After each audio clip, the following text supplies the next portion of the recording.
আপনি কি কখনো এমন কথার ফাঁদে পড়েছেন যেখানে কেউ কিছু স্পষ্ট না বলেও আপনাকে দোষী মনে করিয়ে দিয়েছে? তারা বলে, আমি কিন্তু বলিনি, তুমি ভুল, তুমি নিজেই বুঝে নিলে। এই এক লাইনের ভেতরেই লুকিয়ে থাকে ডার্ক সাইকোলজির শক্তিশালী অস্ত্র। আজ আমরা কথা বলবো এমন দুইটি নীরব কৌশল নিয়ে, যেগুলো মানুষকে না বুঝেই নিজের সিদ্ধান্তের বিরুদ্ধে দাঁড় করায়। অ্যাম্বিগুয়াস স্টেটমেন্ট মানে এমন কথা যার একাধিক মানে হতে পারে, কিন্তু কোনোটাই পুরোপুরি পরিষ্কার নয়।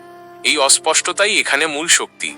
যখন কেউ বলে, সবাই কিন্তু তোমার কাজটা নিয়ে সন্দেহ করছে, এখানে সবাই কে তা বলা নেই, কিন্তু আপনার মাথা নিজেই সেই ফাঁকা জায়গা পূরণ করে ফেলে।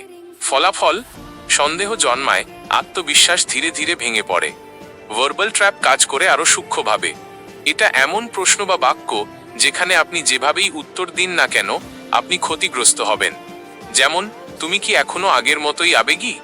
আপনি হ্যাঁ বললে প্রমাণ হয় আপনি দুর্বল, না বললে প্রমাণ হয় আপনি বদলে গেছেন। প্রশ্নটা সহজ, কিন্তু ফলাফল সবসময় আপনার বিপক্ষে। এই কৌশলগুলো প্রয়োগ করা হয় ধাপে ধাপে। প্রথমে ব্যবহার করা হয় অস্পষ্ট শব্দ, অনেকে, কেউ কেউ, মাঝে মাঝে। এরপর সরাসরি অভিযোগ না করে ইঙ্গিত ছুড়ে দেওয়া হয়, যেন আপনি নিজেই সন্দেহ করতে শুরু করেন।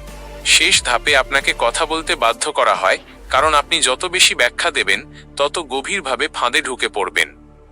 বাস্তব জীবনে এটা খুব সাধারণভাবে ঘটে। অফিসে কেউ বলে, ম্যানেজমেন্ট কিন্তু তোমার পারফরম্যান্স লক্ষ্য করছে।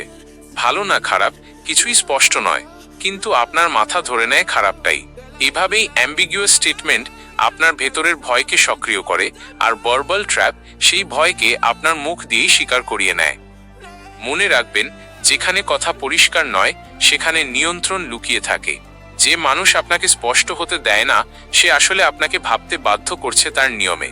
প্রশ্নটা সবসময় একটাই, আপনি কি কথার মানে বুঝছেন, নাকি কথার ফাঁদে পড়ে নিজেই নিজের বিরুদ্ধে কথা বলছেন? আপনার এই বিশ্লেষণটি